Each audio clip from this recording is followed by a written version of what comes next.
Ambiance peu ordinaire ce 25 mars au tribunal militaire de Yaoundé. Dispositif sécuritaire particulier, une foule impressionnante constituée de curieux et des hommes de médias. La raison, les 17 inculpés dont l'affaire Martinez-Zogo prennent part à leur première audience. Parmi eux, 13 agents de la Direction générale de la recherche extérieure. Il faut montrer patte blanche pour accéder à l'intérieur du tribunal. Téléphone portable et caméras sont proscrits. Les avocats de Maxi Eko, ancien DGRE, et de l'homme d'affaires Jean-Pierre Amougou Belinga demandent l'intégralité du dossier d'instruction. Une vidéoprojection et la diffusion en direct du procès à la télévision nationale et internationale pour un procès équitable. Les avocats qui se succèdent plaident pour les uns sur l'ouverture de l'audience au public, l'authenticité des documents présentés, notamment l'acte de mariage du défunt. Ils ont en plus besoin de clarification sur le dossier. Je pense que ce sera fin jeu.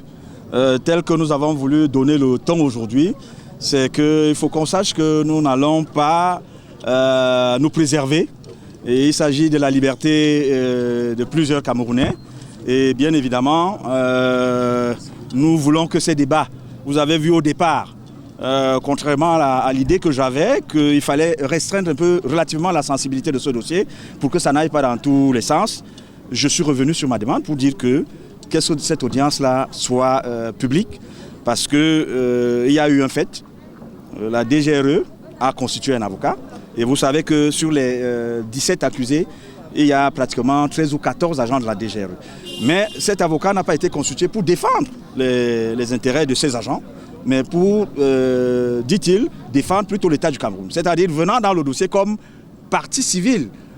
Or, bien évidemment, il y a un problème qui va se poser. L'État peut être déclaré civilement responsable de la mort de Martinez-Zogo dans le cas de ceux qui sont dans ce dossier faisaient quand même partie d'un service et c'est un débordement de l'État. Donc ça nous a posé un problème. C'est pour cela que vous avez vu à un moment, j'ai demandé à savoir qui a constitué l'avocat. Ça a posé un certain nombre de temps pour qu'à la fin, la lettre sorte que, bien évidemment, le nouveau directeur a constitué un avocat pour défendre. Je suppose la DGRE, mais on a annoncé pour la défense des intérêts de l'État du Cameroun. Après près de 5 heures d'échanges entre avocats des différentes parties, le président colonel Jacques Missenjoni renvoie l'audience au 15 avril 2024 pour que le tribunal se prononce sur la liste des témoins et des parties. On a compris qu'on a une défense qui cherche plutôt des éléments périphériques, qui ne veut pas se concentrer sur l'essentiel, qui retarde les débats inutilement. Ça nous laisse craindre effectivement que ce procès dure de manière continue. Bien évidemment, il y a une inquiétude dans ce sens-là, mais nous espérons quand même, de par les possibilités que, d'une fois de plus, le Code de procédure pénale nous permet, de pouvoir faire en sorte que l'évolution normale du procès soit acquise, pas comme ça a été le cas durant l'instruction. Les 17 personnes devant la barre sont inculpées dans l'ordonnance de renvoi du 29 février 2024 du juge d'instruction.